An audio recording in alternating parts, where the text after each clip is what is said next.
For as long as I can remember, my Uncle Chet was always a strange fellow. I can still imagine him clearly, even after all these years. He was a gaunt, chestnut-haired, saturnine man with features that spoke of late nights and childhood malnourishment.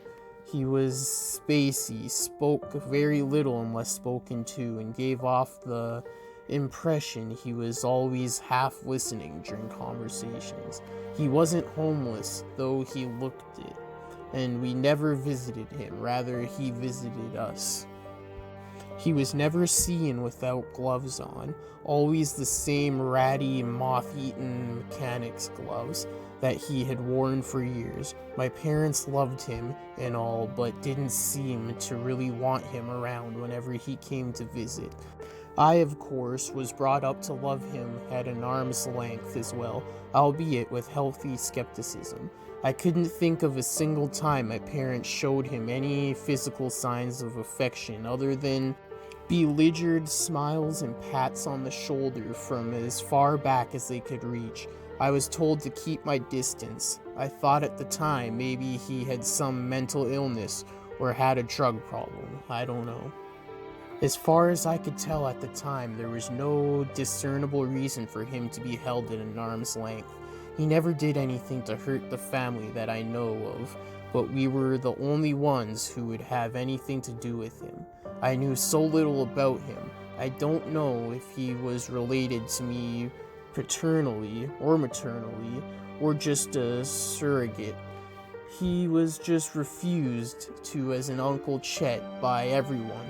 Our other family members spoke of him briefly. Any questions related to him I asked were always put down. As I mentioned before, I found his gloves to be the most striking thing about him, apart from his skeletal countenance. I thought they had something to do with his occupation, or maybe they were simply to hide whatever scars or burns he had on his hands. I couldn't imagine tattoos to be under there. He looked too meek to have any sort of gang affiliation. The outlines of his hands had no gross deformity to them, but the way he moved them was a bit disconcerting. They moved not in the cross-fingered, close-knuckling indicative of arthritis, but in an almost serpentine manner. The closest comparison I can think of is a double-jointed pianist. His movements were graceful, yet somehow grotesque. It was otherworldly how, in absent-mindedness, his hands would skitter across the surface of an armrest or tabletop, as if they had a mind of their own, like spiders attached to the wrist, articulating and weaving webs invisible to all but themselves. He would visit us every 2 months and had been doing so for years. His visits were uncomfortable at times, but the atmosphere was never terse or overtly negative. Uneasy, sure, but more awkward than anything, as if everyone were walking on eggshells. My uncle, looking chronically haggard, would say nothing about it, either out of obliviousness or indifference.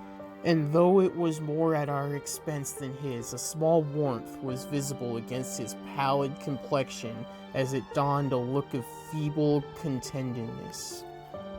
The air hung low as if it were going to rain on that cold November day, but it never did. It would be the last time I would see of him. My mother waited expectantly on the porch like so many visits before, except she had a particular look on her face instead of the general air of forced pleasantries she usually had when Chet came about. These were the first of many signs that something was wrong, more so than usual. As his silhouette stained the sunset on the horizon, as he walked from the bus stop, I could barely make out the details, save that of the military green duffel bag that he always carried slung over his shoulder that swung parallel to his long, spindly figure. Mother told me to go to my room, and wordlessly I went inside and up the stairs before creeping low under the banister and waiting with bated breath. I jumped at the crack of the screen door as my mother wordlessly ushered my uncle towards the kitchen. I assumed my dad sat waiting there, as it slammed shut behind them. They began to discuss something in a hushed tone, but very clearly do I hear my uncle say cryptically about something getting worse and wanting to keep things brief. I suddenly became aware of a persisting coughing sound that had been lingering in the background since they had first began speaking. It took me a moment to realize the sound I was hearing was my mother's choked sobs. In whispers, they said they'll do everything they can do to help, and asked if he wanted to stay in the guest room for the night since he lived 2 towns away. At the first sound of footfall, I darted into my room and quickly hopped onto my bed and grabbed a nearby book in a display of innocence before they made their way up the stairs towards the guest room, which in actuality was the second half of my bedroom, separated by a thin curtain that served as a partition in a manner similar to an old hospital room.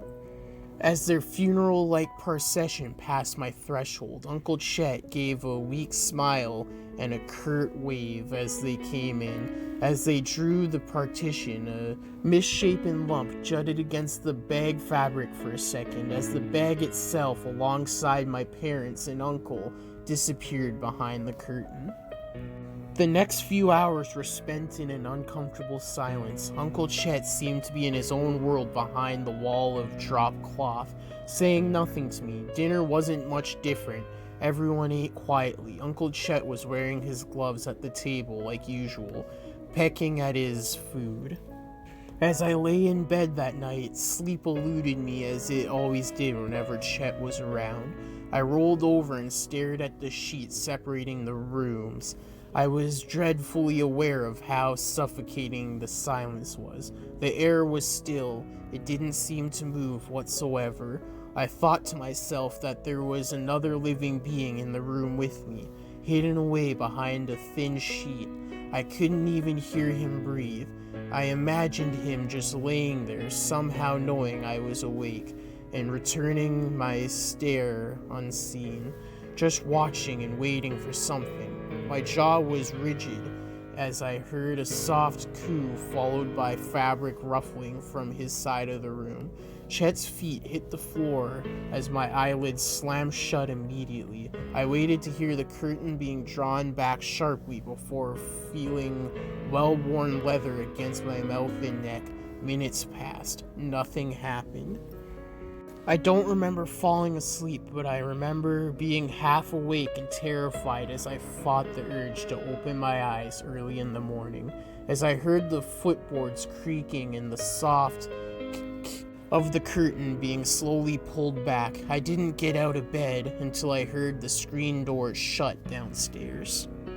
I looked out my window and saw Uncle Chet in the backyard with his bag at his feet. My eyes naturally gravitated towards his hands. I rubbed the sleep out of my eyes. He wasn't wearing his gloves. I couldn't believe it. All these years he spent in the same pair of gloves, and this was the first time I was seeing him without them. I watched in awestruck as he bent down, unaware of me, and reached into his bag and pulled out some small gray object that seemed to jerk in his grasp several times. I realized it was a pigeon. He gripped it tightly as if to strangle it. I sped downstairs and ran outside to ask what the hell he was doing. I could hear the sound of meat tearing as feathers fell to the ground. However, his arms weren't moving. When I was about to fearfully ask what he was doing, the words hitched in my throat. He quickly turned to meet me. I asked him what he was doing, and though he was about 2 feet away from me, his voice came out distant, barely above a whisper. In a very slow and deliberate manner, he asked, "Hey, wanna see something cool?" He gripped the bird even tighter, and it squawked louder than before, thrashing wildly as it clung desperately to life before shriveling its head. His normally gaunt face seemed to flush, and the prominence of his cheekbones seemed to lessen, his figure somehow filling out in a barely perceptible way. The expression he had was haunting. It was the marble-eyed look of someone who wasn't altogether there. And I, for once, understood what my parents felt towards this man. The smile he had on his face was jarring, as he had no grin line or wrinkles around his mouth to speak of. He seemed to stare right through me as if I wasn't there, the bird now resembling little more than a deflated bag of flesh, fell to the ground with a squish made with what little blood it had left. Its wings were bent at odd angles. Its body perforated and pitted in circular patches no bigger than nickels, exposed bone clearly visible in some of the craters. My mind seemed to be caught in a loop, trying to process what he just did to his bird with his bare hands, and how. I continued to stare at the vain corpse as my uncle's hands then fell in front of him, turning them palm up. Still mentally numb, it took me a minute to rationalize what I was looking at. I realized what laid before my eyes were not hideous injuries or normal deformity. Where his fingertips would have been were instead cavernous gaping holes in his flesh that were rigid with spinny, milky white growths. I was looking at mouths. Miniature maws that quite literally tore flesh from bone and sucked the life out of a living creature just a minute ago. His smile widened. Without hesitation, I spoke without thinking the first words that entered my mind. "Are you a fucking circus freak?" He laughed, a long, horrid laugh that rang hollow with exhaustion. If I was, people would actually want to be around me. He then slowly stretched out a hand towards me as if to offer a better look. I never sucked my thumbs as a kid. My mother came out the back door that moment and charged at him, his spacey smile drooping as she began yelling, asking if he wanted to be carted off by the government or made to be a museum exhibit. His eyes seemed to shift in a particular manner, saying nothing as he looked at the ground. My dad came and grabbed me up by the back of my neck from behind and led me back inside the house. Try as I might, I couldn't wrench my head around to see what was happening. For the first and last time, they drove him to the bus stop, the car engine a dull buzz in the distance. My parents didn't return until 2 nights later, and they wouldn't divulge where they had been or what they did. They merely said, "Finally got him help." I haven't seen him in years. My parents never said anything more about him, nor did the rest of my family after that day. Uncle Chet became a non-entity. Decades later, following the passing of my parents, I finally came back to my childhood home to take stock of their possessions and arrange the estate sale. Inside the shed, I found a familiar pair of gloves hidden amongst the tools and gardening supplies. Compelled, I picked them up to examine them further, something goring my fingers as I did. I dropped them before turning them over with my shoe. Embedded in the cowhide were several small, lamprey-like teeth. Hey guys, thanks for listening to the second creepypasta of today. This one's a little bit longer, and yeah, it was kind of hard to read the big book learning words. Some of you will get that reference. If you do, you're pretty deadly. But yeah, like, comment, subscribe, and share for more. The links to the Facebook page, the Twitter, and the Instagram are in the description below. Hit the bell notification, select all to stay updated on all the videos I drop. Also, go follow all the social medias in the description below.